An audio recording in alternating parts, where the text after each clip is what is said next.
नमस्कार मैडम, सबसे पहले तो आपको नवरात्रि की हार्दिक शुभकामना। जी नमस्कार, आपको भी बहुत बहुत शुभकामनाएं। आज प्रखंड कार्यालय पर पंचायत समिति का बैठक हुआ था, उसमें किस मुद्दे पे चर्चा हुआ, क्या क्या प्रस्ताव लाया गया?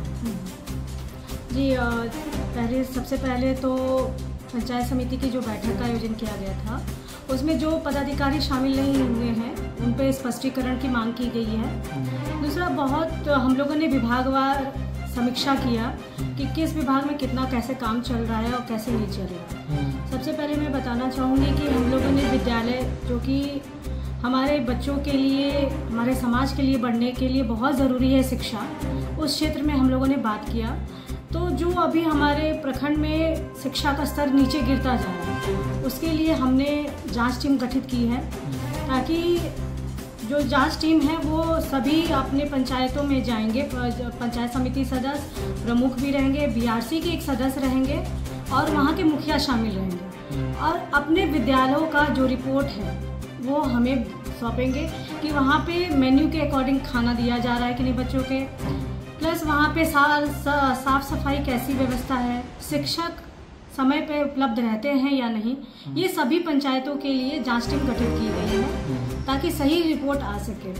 साथ ही साथ विद्यालय के साथ साथ हम लोगों ने आंगनबाड़ी के लिए भी सेम प्रोसेस अपनाया। जांच टीम गठित की गई ताकि सभी आंगनबाड़ी केंद्रों का जांच हो सके कि वो समय पे खुलता है कि नहीं, और जो राशन आता है आंगनबाड़ी केंद्रों पर वो उनके सेंटर पे उतरता है या फिर उनके घर पे उतरता है। इन सभी अहम मुद्दों को ध्यान में रखते हुए जांच टीम का गठन किया गया है। तो विद्यालय से संबंधित पदाधिकारी नहीं जाते हैं, विद्यालय में बहुत कम जाते हैं। जो वहाँ पे जाए, जांच करे, कार्रवाई करे, कुछ ऐसा करे ताकि शिक्षकों में भय हो, शिक्षा में सुधार हो, उस टाइप का कोई पदाधिकारी नहीं जाता है। दूसरा है आंगनबाड़ी केंद्र, आज जो खरौंधी में संचालित होता है एकदम लावारिस है, कोई उसका निगरानी करने वाला नहीं है। इसके लिए आप लोग क्या कदम उठा रहे हैं? नहीं, इसीलिए तो हमने जांच टीम गठित की है ना, कि हमारा जो पंचायत समिति सदस्य है, मुखिया है, वो उसी पंचायत के हैं और वो सभी प्रमुख भी इसमें शामिल होंगे, और हम लोग अपना डेट निर्धारित करके पंचायत वाइज हम लोग सब जांच करेंगे। और जो एन मौके पे हमारे अगर आंगनबाड़ी वो खुला नहीं है तो आंगनबाड़ी के देखेंगे, उस पर कार्रवाई करने के लिए हम लोग जिला में मेरे द्वारा ही लिखा जाएगा कि ऐसे कर्मियों पे कार्रवाई करना चाहिए, चाहे वो शिक्षक हो या आंगनबाड़ी सेविका सहायिका हो। जी। अच्छा, एक चीज और, जैसे यहाँ पे बैठक हुआ उसमें कौन सा ऐसा मुद्दा था जो खास था? जी मुद्दा हमारा ये बहुत सारे हैं, जैसे कि हमने लिया है, जो प्रस्ताव में लिया है कि बस स्टैंड का निर्माण, जैसे कि हमारे खरौंधी प्रखंड में बस स्टैंड नहीं है। समय के अनुसार खरौंधी प्रखंड में काफ़ी विकास हो रहा है, उसको मद्देनज़र हमें जहाँ तक आवश्यकता लगती है कि बस स्टैंड यहाँ पे होनी चाहिए, तो बस स्टैंड का भी प्रस्ताव रखा गया है और इसे मेरे द्वारा जिला तक पहुँचाया जाएगा ताकि हमें कुछ अलग से फंड दिया जाए और जिससे कि खरौंधी में बस स्टैंड का निर्माण हो। हमारे पास पहले ही से बाजार समिति की ज़मीन भी उपलब्ध है, वो जिला परिषद के पास ज़मीन है, लेकिन हम चाहेंगे कि वो चबूतरा निर्माण करके शेड बनाया जाए ताकि जो हमारे सब्जी विक्रेता हैं वो उस पर आराम से वहाँ पे बैठ के अपना सब्जी का विक्रय कर सकते हैं, और रोड का भी अतिक्रमण जो हो रहा है धीरे धीरे, उससे लोगों, खरौंधी प्रखंड की जनता को मुक्ति मिलेगी। खरौंधी बस स्टैंड में सबसे बड़ा चुनौती है अतिक्रमण। उस अतिक्रमण को कैसे अतिक्रमण मुक्त आप लोग कराएंगे? जी, इसीलिए हम लोग बात कर रहे हैं कि खरौंधी बस स्टैंड का भी हम लोगों ने जगह के लिए हमने सीओ सर को बोला है कि वो लोकेशन हमें बताएं कहाँ पे जीएम लैंड है, कहाँ पे नहीं है, वो हमें बताएंगे। और हम लोग बाजार के समीप ही देख रहे हैं ताकि वहाँ पे बसें आके आधा घंटा के लिए ही खड़ी हो, लेकिन खड़ी होती हैं, कोई भी बस या ऑटो भी वहाँ पे खड़ी हो सकती हैं, ताकि अतिक्रमण जो रोड का हो रहा है वो तो मुक्ति मिलेगी।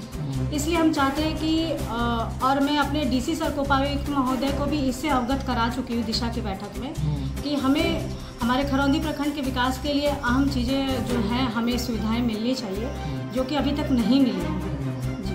अच्छा, जैसे मान लीजिए अभी बहुत अग्रेसिव और बहुत कर्मठ, अपने जवाबदेही समय पे सारे काम का निष्पादन कर रहे उपायुक्त हैं। उनके आने के बाद प्रखंड कार्यालय में कुछ सुधार हुआ है या नहीं हुआ है? देखिए, बिल्कुल हुआ है, इसको हम लोग इग्नोर नहीं कर सकते हैं। कर्मियों में काफ़ी डर का माहौल पैदा हो चुका है। जो गलत तरीके से कार्य करते थे अब वो नहीं काम हो रहा है।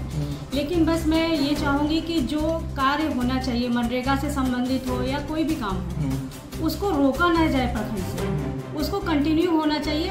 गलत जो होता है वो नहीं होना चाहिए। देखिए, स्वास्थ्य संबंधित ये हुआ है कि स्वास्थ्य जहाँ जहाँ उप स्वास्थ्य केंद्र नहीं बना हुआ है उसके लिए भी मेरे द्वारा प्रस्ताव बना के भेजा जा रहा है जिला में।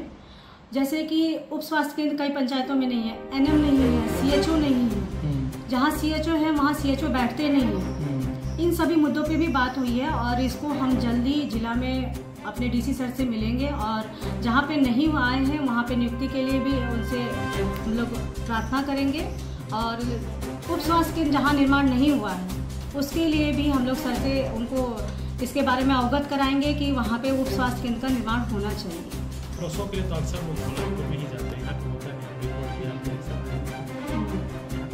प्रसव के लिए यहाँ से लोग दूर जाते हैं, जाते जाते कितने रास्ते में भी डेथ हो जाता है। देखिए, कुछ क्रिटिकल केसेस होती हैं जिसमें प्रसव नहीं हो पाता है। अदरवाइज हमारी जो सीएचओ है अभी नावाडिह, काफ़ी केसेस हमने उनका रजिस्टर चेक किया, काफ़ी केसेस नॉर्मल डिलीवरी हो जाती है। कुछ क्रिटिकल केसेस में होती हैं जहाँ पे डॉक्टर की उपस्थिति ज़रूरी होती है। तो ये मुद्दा तो कई बार जिला से हम लोग 5 साल पहले भी उठाए हैं, लेकिन डॉक्टर की जो संख्या है बहुत कम है, जिसकी वजह से खरौंदी प्रखंड को अभी तक डॉक्टर नहीं मिल पाया है। तो इसके लिए अभी जो हायरिंग हो रही है, न्यू एनएम की हो रही है और सीएचओ की हो रही है, तो उसके द्वारा हम लोगों को मिल सकता है। और मोस्ट प्रोबेबली हो सकता है कि हफ्ते में 1 दिन डॉक्टर हमारे यहाँ जरूर बैठे हैं। Thank you madam ji.